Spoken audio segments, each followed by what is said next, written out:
Breaking news. Princess Leonor's new title after her royal wedding. For years, the world has known her as Princess Leonor of Asturias, the radiant heir to the Spanish throne. The name itself carried history, tradition, and responsibility. But today, everything has changed. Breaking news from Spain confirms that following her royal wedding, Leonor has been granted a brand new title, one that not only reshapes her identity, but also redefines her future as the next Queen of Spain.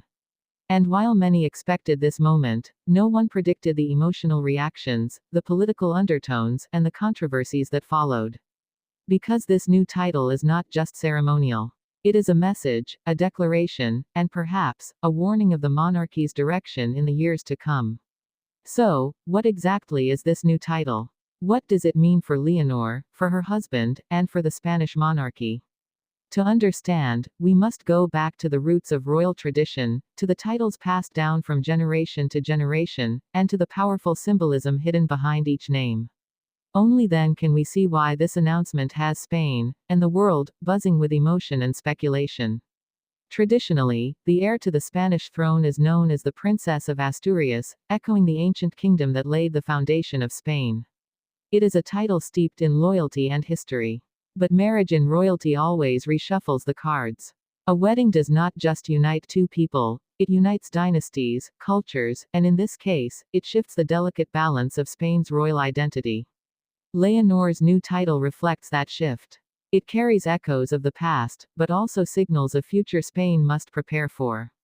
Immediately after the wedding ceremony, palace officials released the statement that confirmed Leonor's new title.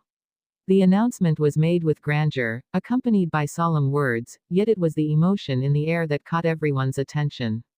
Crowds erupted in cheers, but whispers of doubt also surfaced. Was this title too traditional for a modern monarch in waiting?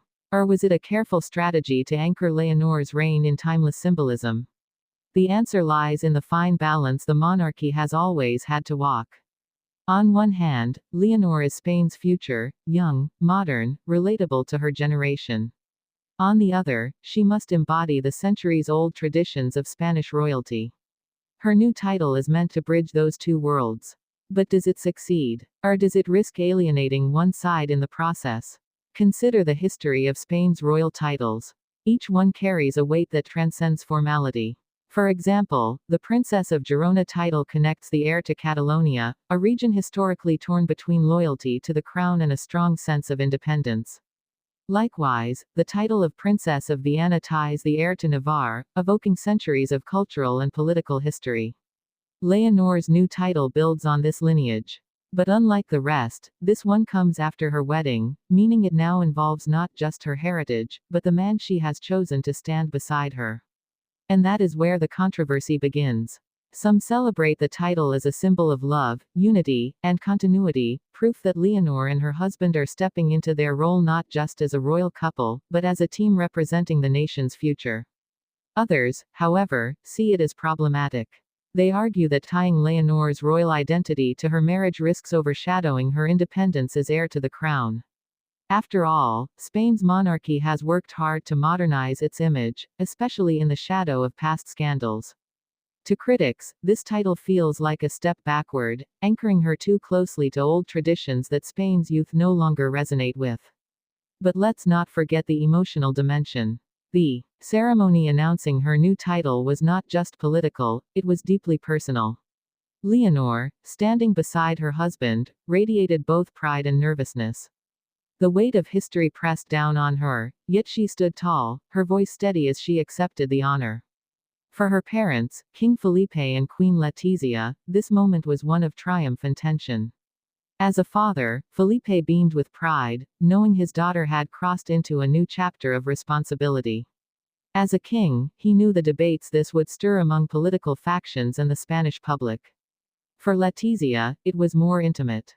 She saw not only a future queen, but her firstborn stepping into a role that would test every fiber of her strength. And yet, even as emotions soared, questions multiplied. What will this new title mean for Leonor's everyday duties? Will it expand her role on the international stage, giving her more visibility in diplomatic and cultural matters? Or is it more symbolic, a way to mark her wedding with grandeur while her true power still waits for the crown itself? International observers have already weighed in. Royal watchers in the UK compared the moment to when Kate Middleton became Princess of Wales, noting the parallels between titles as symbols of continuity.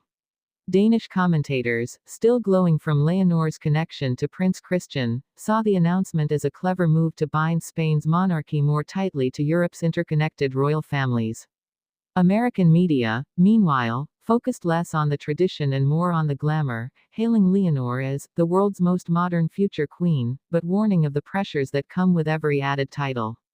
The palace, however, has remained measured in its response. Their official statement emphasized unity, heritage, and duty. But silence about the criticisms has only fueled speculation. Was this Leonor's choice? Was it her parents' decision? Or was it orchestrated by royal advisors, carefully balancing Spain's turbulent political climate with the monarchy's fragile image? And here lies the deeper curiosity: how much power does Leonor truly have over her destiny? Every step of her life has been choreographed, every appearance analyzed, every word weighed against centuries of expectation. Yet today, with this new title, many Spaniards wonder if Leonor is finally beginning to assert herself, shaping her own identity within the monarchy. Her husband's role cannot be ignored either. With her new title, questions arise about how he will be addressed, what role he will play, and how Spain will perceive him. Will he become a silent figure, supporting her from the shadows? Or will he emerge as a visible partner, influencing the monarchy in ways Spain has not seen before? History shows us that royal marriages can either stabilize a dynasty or destabilize it. Which will this one be? And so, we return to the heart of the matter. This new title is not merely a word on paper. It is a living, breathing symbol of what Spain's monarchy stands for today. For some, it represents continuity, the binding of past and future. For others, it signals uncertainty, an air caught between duty and individuality, between tradition and progress, between a nation that loves her and a nation that questions the very institution she represents. Only time will reveal the true weight of Leonor's new title. Will it become a cherished symbol of her reign, remembered as the moment she began carving her path as queen?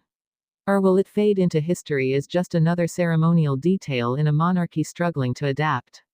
For now, one truth is clear: Spain has entered a new chapter, and at its center stands a young woman with a crown in her future, a husband by her side, and a title that has already stirred hearts, inspired debates, and ignited curiosity around the world.